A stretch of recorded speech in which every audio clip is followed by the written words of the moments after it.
Hello everyone, welcome to digital পড়াশোনা academy. আশা করছি তোমরা সকলে ভালো আছো, সুস্থ আছো এবং গুছিয়ে তুমি তোমার পরীক্ষা প্রস্তুতি চালিয়ে যাচ্ছ। তোমাদের আপকামিং 2025-এর বেশ কিছু গুরুত্বপূর্ণ এক্সাম আসতে চলেছে। সেই সমস্ত এক্সামগুলোতে যাতে করে তোমরা সাফল্য পেতে পারো, যাতে করে তোমরা নিজেদের লক্ষ্যে পৌঁছে যেতে পারো, সেই কথা মাথায় রেখে তোমাদের জন্য বেশ কিছু গুরুত্বপূর্ণ ব্যাচে ভর্তি প্রক্রিয়া চলছে।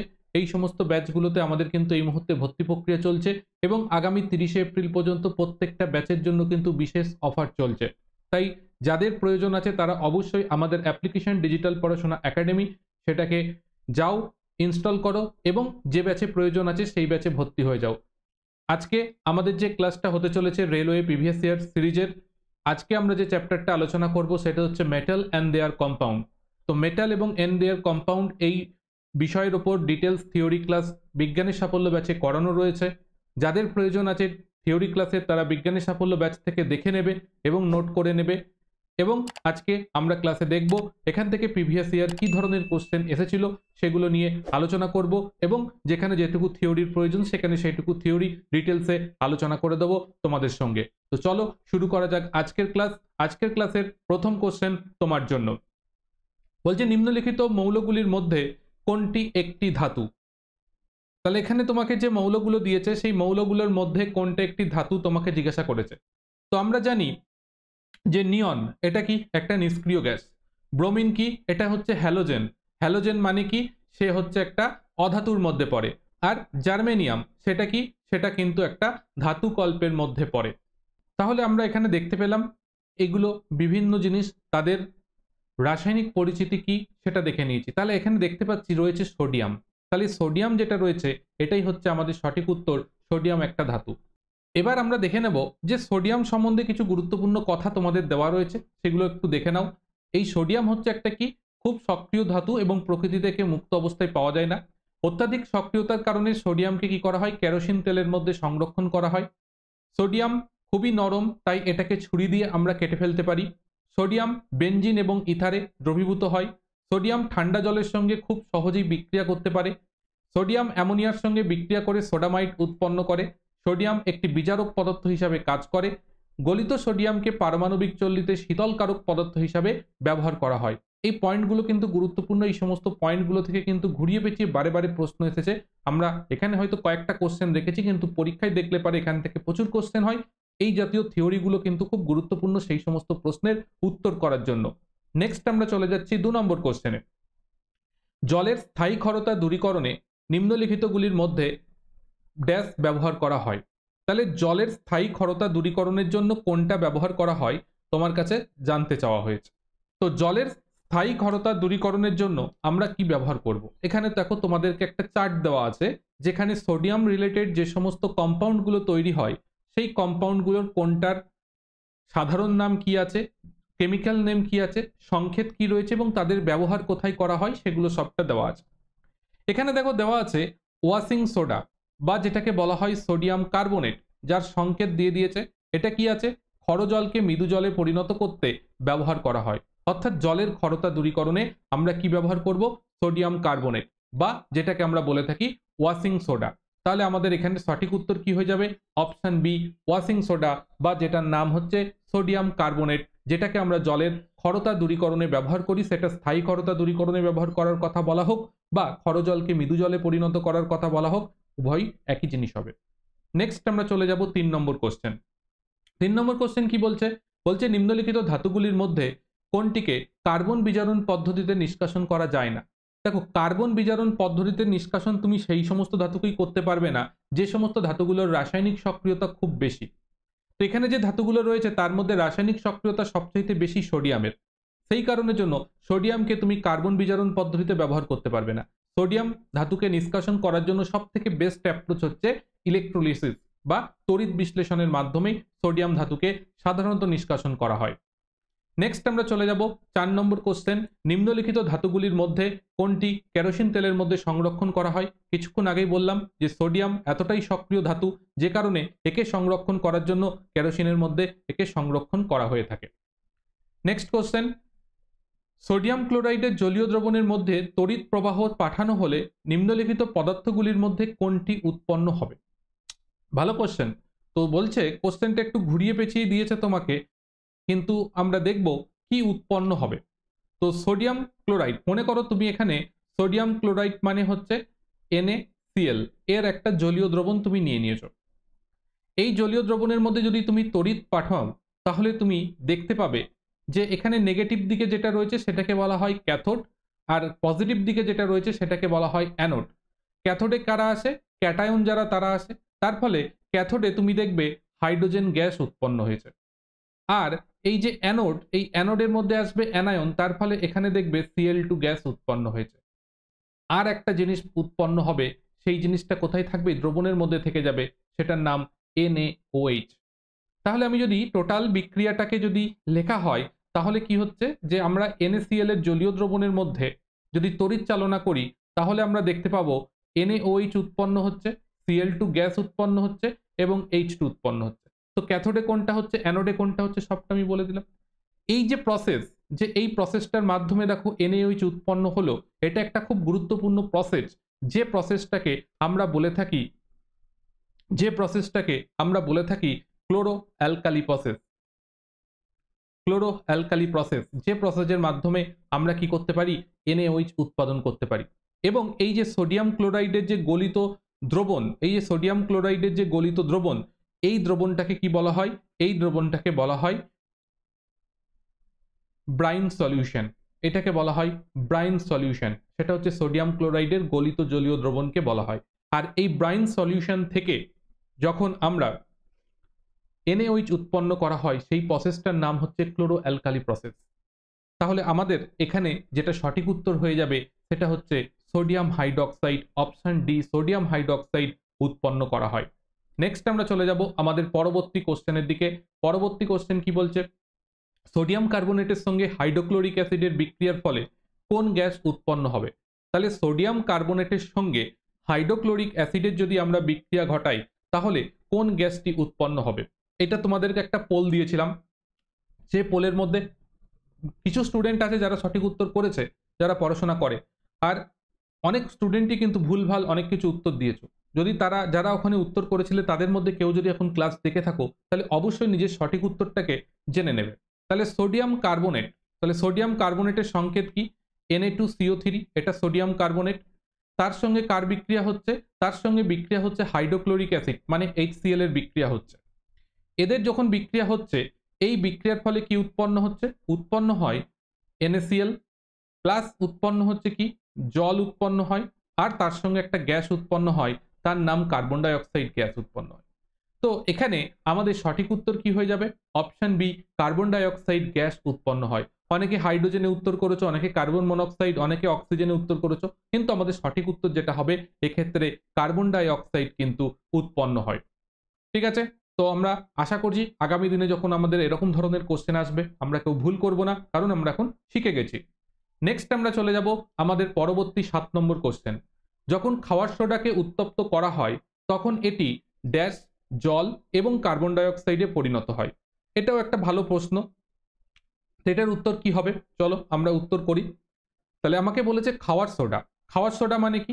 সোডিয়াম বাইকার্বনেট, এটাকে বলা হয় খাওয়ার সোডা, সোডিয়াম বাইকার্বনেট। একে কি করা হচ্ছে? একে আমরা হিট দিচ্ছি। একে হিট দিলে পরে উৎপন্ন হবে সোডিয়াম কার্বনেট। তার সঙ্গে উৎপন্ন হবে জল এবং তার সঙ্গে উৎপন্ন হবে কার্বন ডাই অক্সাইড। তাহলে তোমাকে বলে দিয়েছে জল উৎপন্ন হয়, কার্বন ডাই অক্সাইড উৎপন্ন হয়, আর তাহলে কি পড়ে রইল সোডিয়াম কার্বনেট। তাহলে সোডিয়াম বাইকার্বনেটকে যদি উত্তপ্ত করা হয় তাহলে কি উৎপন্ন হয়? সোডিয়াম কার্বনেট, জল এবং কার্বন ডাই অক্সাইড। তাহলে আমাদের এক্ষেত্রে সঠিক উত্তর হয়ে যাচ্ছে অপশন ডি, সোডিয়াম কার্বনেট। এই রিয়াকশনের উপর ভিত্তি করে কিন্তু প্রচুর কোশ্চেন এসেছে, তাই জন্য আমাদের কিন্তু এই জিনিসগুলোকে খুব ভালো করে পড়ে রেডি হতে হবে, কারণ এই সব জায়গা থেকে তুমি দেখতেই পাচ্ছ কবে প্রশ্ন, বেশি পুরনো প্রশ্ন নয়। কিন্তু সিরিয়াস হও, পড়াশোনা ঠিক করে করো, নিশ্চয়ই সাফল্য পাবে। চলো এগিয়ে যাচ্ছি পরবর্তী কোশ্চেনে। বলছে নিম্নলিখিত পদার্থগুলির মধ্যে কোনটি উৎপন্ন হবে যখন ক্যালসিয়াম অক্সাইড এবং জলের মধ্যে সংযোজন বিক্রিয়া হবে? ক্যালসিয়াম অক্সাইড এবং জলের মধ্যে সংযোজন বিক্রিয়া হবে। তো calcium oxide CaO, calcium oxide, তার সঙ্গে কার বিক্রিয়া হচ্ছে, জলের বিক্রিয়া হচ্ছে। এটা একটা সংযোজন বিক্রিয়া, তার মানে প্রোডাক্ট একটাই উৎপন্ন হবে, তার নাম কি হবে, ক্যালসিয়াম হাইড্রক্সাইড। ক্যালসিয়াম হাইড্রক্সাইড উৎপন্ন হবে, ক্যালসিয়াম হাইড্রক্সাইড উৎপন্ন হবে। তাহলে সঠিক উত্তর হয়ে গেল কি, ক্যালসিয়াম হাইড্রক্সাইড। তো এখানে এই যে ক্যালসিয়াম অক্সাইড, এই ক্যালসিয়াম অক্সাইডকে কি বলা হয়, ক্যালসিয়াম অক্সাইডকে বলা হয় হচ্ছে কুইক লাইম। ক্যালসিয়াম অক্সাইডকে কি বলা হয়, কুইক লাইম। ঠিক আছে, কুইক লাইম বলা হয়। তোমাদের কাছে প্রশ্ন, ক্যালসিয়াম হাইড্রক্সাইডকে আমরা কি নামে ডেকে থাকি? ক্যালসিয়াম হাইড্রক্সাইডের কমন নেম বা সাধারণ নাম কি, যেটা হিসাবে আমরা ডাকি ক্যালসিয়াম হাইড্রক্সাইডকে, সেটা সকলে আমাকে কমেন্ট সেকশনে জানাবে যে ক্যালসিয়াম হাইড্রক্সাইডকে আমরা কি নামে ডেকে থাকি। নেক্সট আমরা চলে যাচ্ছি 9 নম্বর কোশ্চেন। বলছে কি ঘটবে যখন ক্যালসিয়াম সালফেট হেমিহাইড্রেটে জল যুক্ত করা হবে? তো ক্যালসিয়াম সালফেট হেমিহাইড্রেট এটা কি জিনিস আমাদের জানা উচিত। তো যারা যারা ক্লাস করছো সকলে আশা করি চিনতে পেরেছো। যদি চিনতে পেরে থাকো তো চট করে কমেন্ট করে জানাও যে ক্যালসিয়াম সালফেট হেমিহাইড্রেট কি জিনিস। তো calcium sulphate CaSO4, calcium sulphate hemihydrate মানে হাফ অণু, তার সঙ্গে ক্লাস জল আছে, এটাকে বলে কেলাস জল রয়েছে। এই যে জিনিসটা, এই জিনিসটার নাম হচ্ছে প্লাস্টার অফ প্যারিস। এই জিনিসটার নাম কি, এই জিনিসটার নাম হচ্ছে প্লাস্টার অফ প্যারিস। ঠিক আছে, এটার নাম হচ্ছে প্লাস্টার অফ প্যারিস। তাহলে যখন তুমি ক্যালসিয়াম সালফেট হেমিহাইড্রেট, ঠিক আছে, তার মধ্যে তুমি কি করছো, তার মধ্যে তুমি জল যুক্ত করে দিচ্ছ, তার মধ্যে তুমি কি করছো, জল যুক্ত করে দিচ্ছ। ভালো কথা, জল যুক্ত করে দিলে, জল যুক্ত করে দিলে পারে তোমার যেটা উৎপন্ন হবে সেটা কি উৎপন্ন হবে, calcium sulphate dihydrate. Calcium sulphate dihydrate উৎপন্ন হবে। এই যে ক্যালসিয়াম সালফেট ডাইহাইড্রেট উৎপন্ন হলো, এই জিনিসটার নামই হচ্ছে জিপসাম।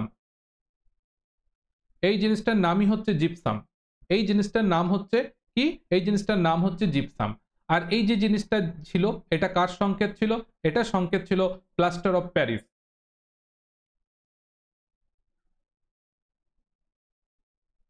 Plaster of Paris. তাহলে plaster of Paris calcium sulphate hemihydrate, আর ক্যালসিয়াম সালফেট হেমিহাইড্রেটের সঙ্গে যখন জল যুক্ত করবে তখন উৎপন্ন হবে কি, calcium sulphate dihydrate. Calcium sulphate ডাইহাইড্রেটটার নাম কি, সেটার নামই হচ্ছে জিপসাম। আবার এই জিপসামকে কিন্তু হিট করলে পারে প্লাস্টার অফ প্যারিস উৎপন্ন হয়। তাহলে এখানে আমরা দেখতে পাচ্ছি যে SO2 গ্যাস উৎপন্ন হবে, না হচ্ছে না। চুন জল উৎপন্ন হবে, না হচ্ছে না। স্বচ্ছ দ্রবণ উৎপন্ন হবে, হবে না। তাহলে আমরা নর্মালি জানি প্লাস্টার অফ প্যারিসে যখন জল যুক্ত করা হয় তখন প্লাস্টার অফ প্যারিস কি হয়, শক্ত কঠিনে পরিণত হয়, যেটা জিপসাম উৎপন্ন হয়ে যায়। তাই জন্যে আমাদের সঠিক উত্তর হবে অপশন ডি, শক্ত কঠিনে পরিণত হবে। নেক্সট আমরা চলে যাব আমাদের 10 নম্বর কোশ্চেনে। বলছে নিম্নলিখিত পদার্থগুলির মধ্যে কোনটির সঙ্গে ক্লোরিনের বিক্রিয়ার ফলে ব্লিচিং পাউডার উৎপন্ন হবে? কোনটির সঙ্গে ক্লোরিনের বিক্রিয়ার ফলে ব্লিচিং পাউডার উৎপন্ন হবে তোমাকে জানতে হবে। তার মানে তোমাকে অ্যাকচুয়ালি জানতে চেয়েছে ব্লিচিং পাউডার উৎপন্ন হওয়ার প্রক্রিয়াটার নাম কি। এখানে আমি যদি জিজ্ঞাসা করি ব্লিচিং পাউডারের সংকেত কি হবে বলো দেখি, তাহলে ব্লিচিং পাউডারের সংকেত হচ্ছে CaOCl হোল্ড ওয়াইজ। এটা হচ্ছে ব্লিচিং পাউডারের সংকেত। ঠিক আছে, তাহলে এখানে আমরা কার সঙ্গে কার বিক্রিয়া করাবো, এটা উৎপন্ন করতে গেলে যে বিক্রিয়াটা করাতে হয় ক্যালসিয়াম হাইড্রোক্সাইড, তার সঙ্গে বিক্রিয়া করাতে হয় কার, ক্লোরিনের। এই বিক্রিয়াটা সংগঠিত হলে উৎপন্ন হয় CaOCl হোল্ড ওয়াইজ, প্লাস উৎপন্ন হয় হচ্ছে CaCl2 এবং তার সঙ্গে উৎপন্ন হয় জল। একটু ব্যালেন্স আমি করে দিই বিক্রিয়াটাকে। ব্যালেন্স করতে গেলে এখানে একটা 2 হবে, এটা 2 অণু হবে, এটা 2 অণু হবে, ব্যাস এটা হলো আমাদের টোটাল ব্যালেন্স রিয়াকশন। তাহলে এখানে কি হলো, ক্যালসিয়াম হাইড্রোক্সাইডের সঙ্গে ক্লোরিনের যদি বিক্রিয়া করি তাহলে পারে আমাদের কি উৎপন্ন হচ্ছে, ব্লিচিং পাউডার উৎপন্ন হচ্ছে। তাহলে আমাদের সঠিক উত্তর হয়ে যাবে option B, calcium hydroxide. Next আমরা চলে যাব পরবর্তী কোশ্চেন। নিম্নলিখিত পদার্থগুলির মধ্যে কোনটি ক্যালসিয়াম কার্বনেট থেকে উৎপন্ন হয় না? ক্যালসিয়াম কার্বনেট থেকে উৎপন্ন হয় না পদার্থটির নাম জানতে চেয়েছে। চক বা খড়িমাটি যেটা, সেটা ক্যালসিয়াম কার্বনেট থেকে উৎপন্ন হয়। চুনাপাথর ক্যালসিয়াম কার্বনেট থেকে উৎপন্ন হয়। মার্বেল পাথর এগুলো প্রত্যেকটাই কিন্তু ক্যালসিয়াম কার্বনেট থেকে উৎপন্ন হয়। বাট জিপসাম সেটা ক্যালসিয়াম কার্বনেট নয়, জিপসাম হচ্ছে calcium sulphate dihydrate. Calcium sulphate dihydrate এটা হচ্ছে কি জিপসাম। আর বাদবাকি প্রত্যেকটাই হচ্ছে ক্যালসিয়াম কার্বনেট, যেটা সংকেত হচ্ছে CaCO3, এটা হচ্ছে ক্যালসিয়াম কার্বনেট। চক, চুনাপাথর, মার্বেল পাথর সবটাই কিন্তু ক্যালসিয়াম কার্বনেট থেকে উৎপন্ন করা যায়। নেক্সট আমরা চলে যাব আমাদের পরবর্তী কোশ্চেন, নিম্নলিখিত অক্সাইডগুলির মধ্যে কোনটি একা অ্যালুমিনিয়ামের অক্সাইড হবে? এটা খুব ভালো প্রশ্ন, টেকনিক্যাল কোশ্চেন। এই যে একা অ্যালুমিনিয়াম বিষয়টা কি, যে মেন্ডেলিভ যে পর্যায় সারণী তৈরি করেছিলেন সেই পর্যায় সারণীর মধ্যে মেন্ডেলিভ কি করেছিলেন, বেশ কিছু জায়গা ফাঁকা রেখে দিয়েছিলেন। ঠিক আছে, সেই জায়গাগুলোর কিছু মৌল তৈরি হতে পারে ভবিষ্যতে, তাই জন্য তিনি কি করেছিলেন, ভবিষ্যৎবাণী করেছিলেন এবং মৌলগুলোর বৈশিষ্ট্য কি হতে পারে সেই সম্বন্ধে কিছু বক্তব্য তিনি রেখেছিলেন। এবং তিনি সেই ফাঁকা জায়গাগুলোর নাম দিয়েছিলেন কি, একা বোরন, একা অ্যালুমিনিয়াম, একা সিলিকন নাম দিয়েছিলেন। পরবর্তীকালে দেখা যায় বেশ কিছু মৌল আবিষ্কার হওয়ার পর দেখা যায় সেগুলোই একা বোরন, একা অ্যালুমিনিয়াম, একা সিলিকনের বৈশিষ্ট্যের সঙ্গে সামঞ্জস্যযুক্ত কিছু পদার্থ উৎপন্ন হয়। তো একা বোরনের সঙ্গে সামঞ্জস্যযুক্ত যে মৌলটা উৎপন্ন হয় তার নাম দিয়েছিলেন স্ক্যান্ডিয়াম। একা অ্যালুমিনিয়ামের সামঞ্জস্যপূর্ণ যে যৌগটা উৎপন্ন হয়েছিল তার নাম গ্যালিয়াম। আর একা সিলিকনের মতন সামঞ্জস্যপূর্ণ যে যৌগটা মৌলটা উৎপন্ন হয়েছিল তার নাম দিয়েছিলেন জার্মেনিয়াম। এগুলো পরবর্তীকালে নাম দেওয়া হয়েছিল, মেন্ডেলিভ নাম দিয়েছিল এই লাইনে যেগুলো লেখা সেগুলো। তাহলে একা অ্যালুমিনিয়াম মানে হচ্ছে সেটা গ্যালিয়াম, গ্যালিয়াম মানে কি, সেটা হচ্ছে জিএ, জিএ হচ্ছে গ্যালিয়াম, স্ক্যান্ডিয়াম হচ্ছে এসসি, আর জার্মেনিয়াম হচ্ছে জিই। তাহলে গ্যালিয়াম, এটা হচ্ছে আমরা পেলাম যে গ্যালিয়াম হচ্ছে একা অ্যালুমিনিয়াম। তাহলে আমাদের কি হবে, যে অ্যালুমিনিয়ামের যে অক্সাইড উৎপন্ন হয় সেটা কি হয়, Al2O3। তাহলে এর মতনই অক্সাইড গঠন করবে, তাহলে সেটা কি হবে, Ga2O3 উৎপন্ন হবে। অর্থাৎ এটা অপশন এ আমাদের কারেক্ট অ্যান্সার হয়ে যাবে। নেক্সট আমরা চলে যাব আমাদের পরবর্তী 13 নম্বর কোশ্চেনের দিকে। বলছে অ্যালুমিনিয়ামের তৈরি জিনিসপত্রের ওপর অ্যালুমিনিয়াম অক্সাইডের প্রলেপ দেওয়ার পদ্ধতিকে কি বলা হয়? তো অ্যালুমিনিয়ামের তৈরি জিনিসপত্র যাতে ক্ষয়ে না যায় সেই ক্ষয় রোধ করার জন্য তার ওপর অ্যালুমিনিয়াম অক্সাইডের একটা প্রলেপ দেওয়া হয়। এই যে প্রলেপ দেওয়ার পদ্ধতি সেটাকে বলা হয় অ্যানোডাইজিং। তো অ্যানোডাইজিং পদ্ধতিতে প্রলেপ দিয়ে এই অ্যালুমিনিয়ামের মতন আরো অন্যান্য দ্রব্য রয়েছে যেগুলো কি হচ্ছে বায়ুর সংস্পর্শে এসে ক্ষয় হতে পারে, তাই জন্য সেখানে কি করা হয়, অ্যালুমিনিয়াম অক্সাইডের একটা কোট করে দেওয়া হয়, যার ফলে কি হবে, সেখানে আর কোনোভাবেই কি হবে, ক্ষয় হবে না। সেই জন্যে সেই যে পদ্ধতি সেটাকে বলা হয় অ্যানোডাইজিং। এই অ্যানোডাইজিং পদ্ধতিটা কিন্তু করা হয় কিসের মাধ্যমে, তড়িৎ বিশ্লেষণ করার মাধ্যমে কিন্তু করা হয়ে থাকে। তো আমাদের সঙ্গে যারা যুক্ত হয়ে প্রিপারেশন নিতে চাইছো তাদেরকে বলবো গুগল প্লে স্টোর থেকে ডিজিটাল পড়াশোনা একাডেমি অ্যাপ্লিকেশনটা ইনস্টল করে নাও। করে নিয়ে আমাদের যে সমস্ত ব্যাচগুলোতে এই মুহূর্তে ভর্তি প্রক্রিয়া চলছে সেই সমস্ত ব্যাচগুলোতে অবশ্যই ভর্তি হয়ে যেতে পারো। এবং আমাদের এই যে জেনারেল সায়েন্স, ম্যাথ, রিজনিং যে কম্বাইন্ড যে ব্যাচটা রয়েছে এই ব্যাচটাতে কিন্তু আমাদের ইনস্টলমেন্টে ভর্তি হওয়ার ব্যবস্থা রয়েছে। তাই যারা একবারে ভর্তি হতে পারবে না, ইনস্টলমেন্টের মাধ্যমে ভর্তি হবে, তারা হতে পারো ভর্তি। এবং এই প্রত্যেকটা ব্যাচের কিন্তু ভ্যালিডিটি রয়েছে 31শে আগস্ট 2026 পর্যন্ত, অর্থাৎ অনেক দিনের একটা ভ্যালিডিটি। কারণ আপকামিং বেশ কয়েকটা এক্সাম আসতে চলেছে গুরুত্বপূর্ণ, যেগুলোর প্রিপারেশন নিতে গেলে তোমার কিন্তু ভ্যালিডিটিটা দরকার এতদিন পর্যন্ত, কারণ পরীক্ষা হতে হতে অনেক সময় লাগে, বিশেষ করে রেলওয়ে ডিপার্টমেন্টে। তাই জন্য প্রত্যেকটা ব্যাচের কিন্তু আমাদের এই ভ্যালিডিটি এটা চলছে। তাই যাদের যা প্রয়োজন আছে অবশ্যই করে, দেরি করে সময় নষ্ট করে কোনো লাভ নেই, দ্রুত ভর্তি হয়ে যাও। কারণ এই সমস্ত অফারগুলো কিন্তু 30শে এপ্রিল 2025 পর্যন্তই কিন্তু ভ্যালিড রয়েছে। তারপর কিন্তু আর এই অফার থাকবে না, কোর্স প্রাইস বেড়ে যাবে এবং ভ্যালিডিটিও কিন্তু কমে যাবে। তাই সঠিক সময় সঠিক ডিসিশন নিয়ে সামনের দিকে এগিয়ে যাও। এছাড়া যারা কেবলমাত্র এনসিইআরটি জেনারেল সায়েন্স পড়তে চাইছো তাদের জন্য এই লক্ষ্যভেদ ব্যাচটা রয়েছে। এখানে লাইন বাই লাইন এনসিইআরটি পড়ানো হচ্ছে এবং আমাদের বিভিন্ন রেকর্ডেড ব্যাচ রয়েছে। তাদেরকে বলবো যে সমস্ত কিছু একসঙ্গে পেয়ে যাবে, এই রেকর্ডেড ব্যাচগুলো যদি যুক্ত হও তাহলে সমস্ত কিছু কি হবে, একসঙ্গে পেয়ে যাবে। এখানে আর কোনো চিন্তা নেই যে আমি ইনভেস্ট করলাম সেটা ডুবে যাওয়ার কোনো চান্স থাকলো না, সবটাই তোমার কাছে রেকর্ডেড ফর্মে ভর্তি হওয়ার সঙ্গে সঙ্গে সবকিছু পেয়ে গেলে। সেটা নিয়ে পড়াশোনা শুরু করে দাও, যেভাবে পড়বে পড়াশোনা করো, যাতে করে আরেকটা বছর আবার অপেক্ষা করতে না হয়, সিলেকশন যেন এবছরই হয়ে যায়, সেইটা টার্গেট নিয়ে প্রিপারেশন শুরু করো। চলো নেক্সট আমরা এগিয়ে যাচ্ছি আমাদের 14 নম্বর কোশ্চেনের দিকে।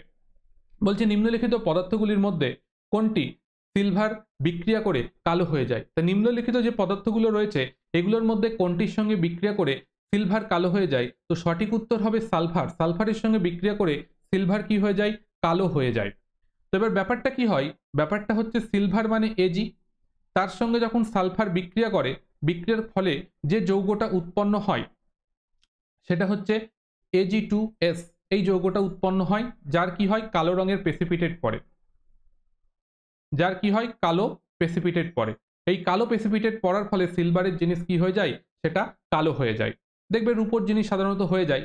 তো এটা এখানে সালফার অপশন আছে তাই আমরা সালফার নিলাম। অ্যাকচুয়ালি যখন বায়ুমণ্ডলের থেকে কালো হয়ে যায়, তুমি রূপোর জিনিস হার বা মেয়েদের ক্ষেত্রে নুপুর এই জাতীয় জিনিস যারা পরো, সেই বা ব্রেসলেট যারা পরো, তাদের দেখবে সাধারণত কি হয়, বায়ুতে দীর্ঘদিন থাকলে পারে যেটা হয়ে যায়, সেটা বায়ুমণ্ডলে থাকা হাইড্রোজেন সালফাইডের সঙ্গে বিক্রিয়াটা ঘটে। বিক্রিয়া ঘটে উৎপন্ন হয় H2S, এটার কালো অধক্ষেপ পড়ে, প্লাস হচ্ছে এটা উৎপন্ন হয়। সেই কারণের জন্য কিন্তু এই যৌগটা উৎপন্ন হওয়ার কারণে সেটা কালো হয়ে যায়। তারপর তুমি যখন ওই সোনার দোকানে নিয়ে যাবে, তারা কি করে ওই সিলভার সালফেটের যে প্রলেপটা সেটাকে তুলে দেয় পালিশ করে, তারপর জিনিসটা আবার আগের মতন গ্লেজি হয়ে যায়। চলো নেক্সট আমরা এগিয়ে যাব আমাদের পরবর্তী কোশ্চেনে। যখন সিলভার ক্লোরাইড সূর্যের আলোয় রাখা হয় তখন এটি বাদামি হয়ে যায় কোনটি উৎপন্ন হওয়ার কারণে? তাহলে কি হচ্ছে সিলভার ক্লোরাইড, AgCl। ঠিক আছে, AgCl হচ্ছে সিলভার ক্লোরাইড। এটাকে কোথায় রেখেছো? সানলাইটে রেখেছো, সানলাইটের মধ্যে রেখেছো। রাখলে পারে কি উৎপন্ন হয়, এটা সানলাইটে রাখলে পারে এটা কি হয়, ডিসোসিয়েশন রিয়াকশন করে, ভেঙে যায়। ভেঙে গিয়ে কি উৎপন্ন করে, সিলভার উৎপন্ন করে আর ক্লোরিন গ্যাস উৎপন্ন করে। এই যে সিলভার উৎপন্ন হয় তার ফলে সেটার রংটা কি হয়ে যায়, বাদামি রঙের হয়ে যায়, বাদামি রঙের হয়ে যায়। তাহলে এখানে কি হবে, ধাতব সিলভার উৎপন্ন হয়। তাই অপশন সি ধাতব সিলভার এক্ষেত্রে আমাদের কারেক্ট অ্যান্সার হয়ে যাবে। নেক্সট আমরা চলে যাচ্ছি পরবর্তী 16 নম্বর কোশ্চেন। বলছে নিম্নলিখিত কোন ধাতুটির ল্যাটিন নাম অরুয়াম? ঠিক আছে, ল্যাটিন নাম। তো আমরা এখানে যদি দেখি, এদের যদি একটু সংকেতগুলো দেখো তো, AU, এটা হচ্ছে AG, এটার নাম কি CU, এটার নাম কি PT। এগুলোর প্রত্যেকটা সংকেত কি করে এসেছে, এই ল্যাটিন নাম থেকে এসেছে। তো এই অরুয়াম এইটা থেকে কি হয়েছে, AU, এর দেখো প্রথম দুটো আছে কি AU, সেটা সেটা হচ্ছে কি এই গোল্ড, এটার হচ্ছে ল্যাটিন নাম হচ্ছে অরুয়াম। সেইখান থেকেই আমরা সংকেত হিসাবে লিখি AU। তাই আমাদের সঠিক উত্তর হয়ে যাবে অপশন A, গোল্ড। নেক্সট আমরা চলে যাব আমাদের পরবর্তী। নিম্নলিখিত ধাতুগুলির মধ্যে কোনটি ঠান্ডা জলের সঙ্গে দ্রুত বিক্রিয়া করবে? ঠান্ডা জলের সঙ্গে দ্রুত বিক্রিয়া করবে কোনটি, সেটা তোমাকে জানতে চেয়েছে। তাহলে দেখো এখানে একটা জিনিস আমি বলে দিই, যে একটা ধাতু তার সঙ্গে যদি জলের বিক্রিয়া হয়, সাধারণত বিক্রিয়া হলে পারে যে জিনিসটা উৎপন্ন হয় সেটা হচ্ছে কি মেটাল অক্সাইড উৎপন্ন হয়।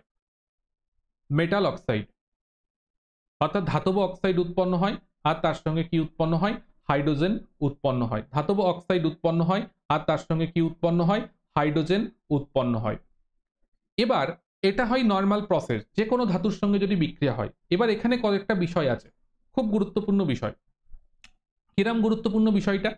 বিষয়টা হচ্ছে এরকম যে কিছু ধাতু আছে যারা খুব সক্রিয়তা বেশি, বিশেষ করে ধরো সোডিয়াম, পটাশিয়াম, এদের সক্রিয়তা খুব বেশি।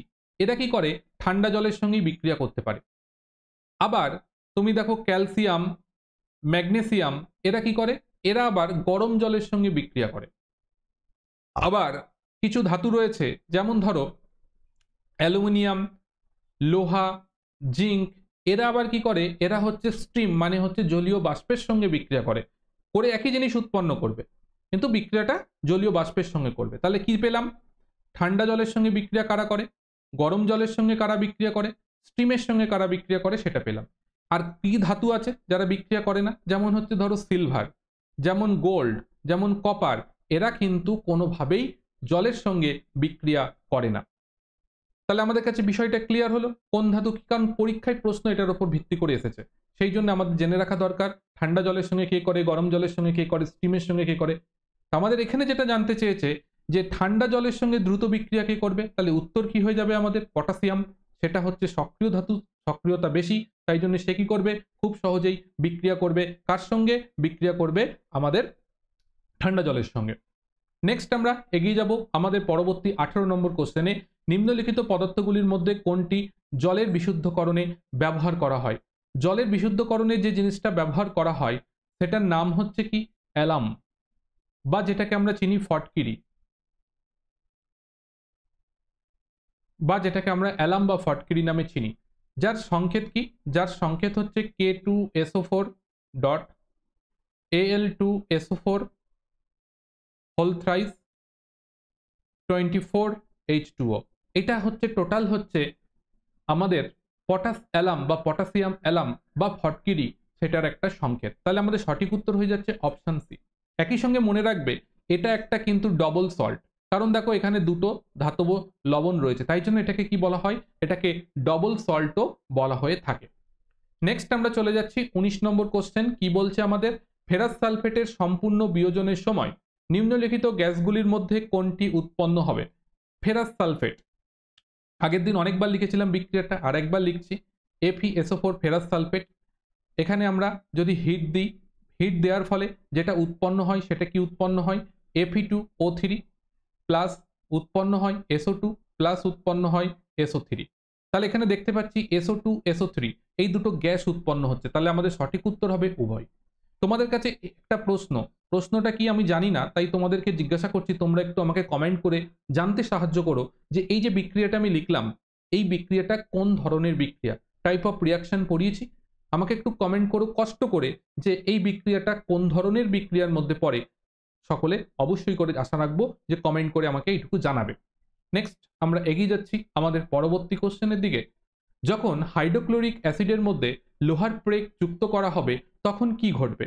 তাহলে হাইড্রোক্লোরিক অ্যাসিডের মধ্যে যদি তুমি লোহার পেরেক যুক্ত করে দাও, লোহার পেরেক মানে Fe, হাইড্রোক্লোরিক অ্যাসিড মানে HCl, যদি বিক্রিয়া করাও তাহলে বিক্রিয়া করে উৎপন্ন হয় যেটা, সেটার নাম হচ্ছে FeCl2 প্লাস তার সঙ্গে হাইড্রোজেন। আমরা জানি যে যে কোনো ধাতুর সঙ্গে যদি অ্যাসিডের বিক্রিয়া হয় তাহলে ধাতব লবণ উৎপন্ন হবে এবং তার সঙ্গে হাইড্রোজেন গ্যাস উৎপন্ন হবে, তাহলে এখানে হাইড্রোজেন গ্যাস উৎপন্ন হয়েছে।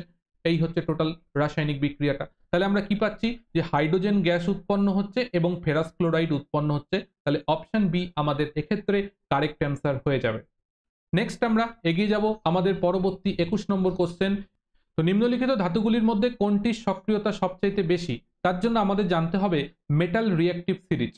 এই মেটাল রিঅ্যাক্টিভ সিরিজ যদি তোমার মুখস্থ থাকে তাহলে তুমি সহজে চট করে উত্তর করতে পারবে। তা আমাদের ওখানে অপশানে যেটা ছিল দেখো, Mg দেওয়া রয়েছে কপার, দেওয়া রয়েছে Fe, আর দেওয়া রয়েছে জিঙ্ক। তাহলে আমরা দেখতে পাচ্ছি এই ওপর দিকে যে ধাতুগুলো রয়েছে তাদের সক্রিয়তা সবচাইতে বেশি, আর নিচের দিকে যে ধাতুগুলো আছে তাদের সক্রিয়তা কম হয়। তাহলে আমরা দেখতে পাচ্ছি অন্য যেগুলো অপশান রয়েছে তার মধ্যে Mg সবার উপরে রয়েছে, তাই জন্যে আমরা বলতে পারি যে এই Mg এটা এখানে আমাদের সঠিক উত্তর হবে। এই ধাতুগুলোর মধ্যে সক্রিয়তা বেশি, সেটা হচ্ছে Mg। নেক্সট আমরা চলে যাব আমাদের পরবর্তী কোশ্চেন। বলছে নিম্নলিখিত দ্রাবকগুলির মধ্যে কোনটিতে MgCl2 দ্রবীভূত হয়? এটা জানতে গেলে আগে জানতে হবে MgCl2 কি ধরনের যৌগ। তো এটা একটা কি আয়নীয় যৌগ, এটা একটা কি আয়নীয় যৌগ। আয়নীয় যৌগগুলো কি হয়, তারা ধ্রুবীয় হয়, কারণ এটা ভেঙে গিয়ে কি উৎপন্ন করবে, Mg2+ আর উৎপন্ন করে Cl- উৎপন্ন করে। তাহলে একটা আয়নীয় যৌগ ছাড়া কি হচ্ছে, আয়নে বিভাজিত হয়। এই জন্য আয়নীয় যৌগগুলো যে দ্রবণে দ্রবীভূত হবে সেটা কি হতে হবে, সেটাকে একটা পোলার দ্রবণ হতে হবে বা ধ্রুবীয় দ্রবণ হতে হবে। ধ্রুবীয় দ্রবণ হতে হবে বা পোলার দ্রবণ হতে হবে। এখানে যে অপশনগুলো আছে তার মধ্যে জল হচ্ছে একটা ধ্রুবীয় দ্রবণ বা পোলার দ্রবণ, তাই MgCl2 জলের মধ্যে দ্রবীভূত হবে। নেক্সট আমরা চলে যাব পরবর্তী 23 নম্বর কোশ্চেন।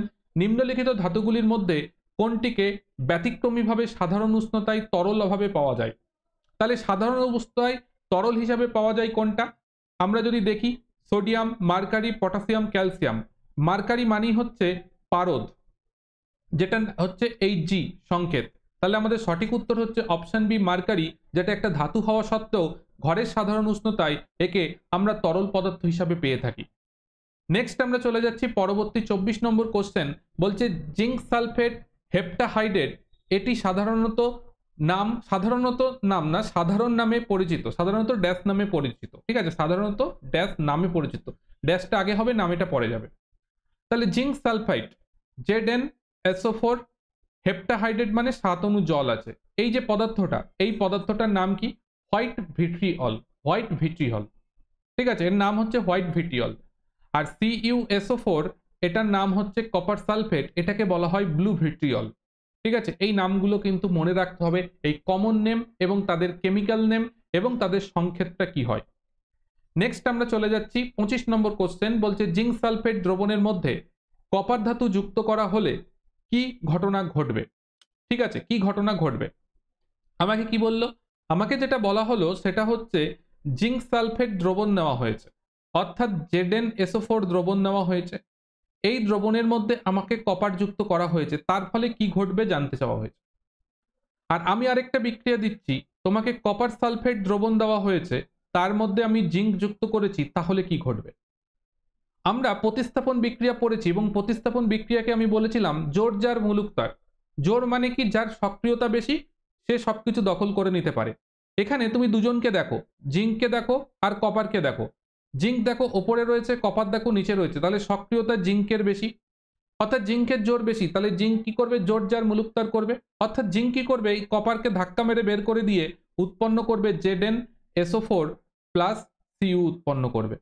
বাট এখানে তো জিঙ্ক সালফেট আছে, কপারের সেই ক্ষমতা নেই জিঙ্ককে ঘাত ধাক্কা দিয়ে বের করে দেওয়ার, তার ফলে এখানে কোনো বিক্রিয়া ঘটবে না। এই বিক্রিয়াটা ঘটে, বাট এই বিক্রিয়াটা কোনোভাবেই ঘটে না।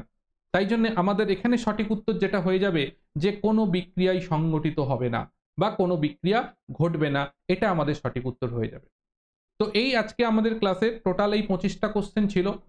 তোমরা যদি চাও যে এর পার্ট 2 আসুক, কারণ এখান থেকে প্রচুর কোশ্চেন হয়, সেই কারণে এর যদি পার্ট 2 ক্লাস যদি তোমরা চাও, তাহলে আমাকে অবশ্যই করে কমেন্ট করে জানাবে যে তোমরা পার্ট 2 ক্লাস চাও। যদি সেখানে তোমাদের 100 জনের বেশি স্টুডেন্ট মনে করে যে না আমাদের পার্ট 2 দরকার, তাহলে পারে আমি করাবো পার্ট 2, না হলে এখানেই শেষ, এটা আর করাবো না, এর পরের দিন আমি নন মেটাল করাবো। ঠিক আছে? তো এইভাবে তোমরা যারা আমাদের সঙ্গে কনসেপচুয়াল চ্যাপ্টার ওয়াইজ ক্লাস করতে চাইছো, তাই জন্য তোমাদের সেই কথা মাথায় রেখেই জেনারেল সায়েন্স, ম্যাথামেটিক্স এবং রিজনিং এর ওপর কিন্তু আমাদের পেড ব্যাচগুলো চলছে, যেখানে তোমার A to Z সমস্ত কিছু পড়ানো হবে। যে কোনো পরীক্ষার জন্য তোমার সবটা কভার হয়ে যাবে এবং একদম বেসিক লেভেল থেকে অ্যাডভান্স লেভেল পর্যন্ত পুরো বিষয় পড়ানো হচ্ছে। তাই যাদের প্রয়োজন আছে তারা অবশ্যই যুক্ত হতে পারো। সম্পূর্ণ বাংলা ভাষায়, নিজের মাতৃভাষায় যদি তুমি প্রিপারেশন করতে চাও, তার সমস্ত ব্যবস্থা রয়েছে।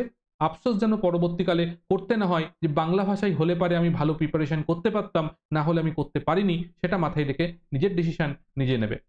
এছাড়া আমাদের সঙ্গে যুক্ত থাকার জন্য বলবো আমাদের টেলিগ্রাম চ্যানেলে অবশ্যই করে যুক্ত থাকতে পারো। ক্লাস নোটিফিকেশন, ইম্পর্টেন্ট আপডেট এবং মক টেস্টের লিঙ্ক সমস্ত কিছু এখানে তোমাকে প্রোভাইড করে দেওয়া হবে। এবং আমাদের যারা ইউটিউব সেকশন থেকে ক্লাস করছো তাদের বলবো বিজ্ঞানের সাফল্য ব্যাচটা করতে পারো। এখান থেকে করলে তোমার বেসিক লেভেল সায়েন্স কমপ্লিট হয়ে যাবে এবং বিগত দিনে যে পরীক্ষা হয়েছে তাতে স্টুডেন্টদের বক্তব্য অনুযায়ী 50 to 60% সায়েন্স তাদের এইখান থেকে পড়ে কভার আপ হয়ে গেছিল। এছাড়া আমাদের এই সমস্ত ব্যাচগুলোতেও ক্লাস চলছে। আগামী দিনে আরো নতুন নতুন ব্যাচে ক্লাস আসতে থাকবে, সেগুলোর জন্য অপেক্ষা করো। নিয়মিত ক্লাস করতে থাকো। তোমরা যদি নিয়মিত ক্লাস করতে থাকো, অবশ্যই তোমাদের জন্য আগামী দিনে আরো ভালো ভালো ক্লাস অবশ্যই আসবে। যারা নতুন ফার্স্ট টাইম ক্লাস করছো তাদেরকে বলবো অবশ্যই করে সাবস্ক্রাইব করে আমাদের সঙ্গে যুক্ত থাকো।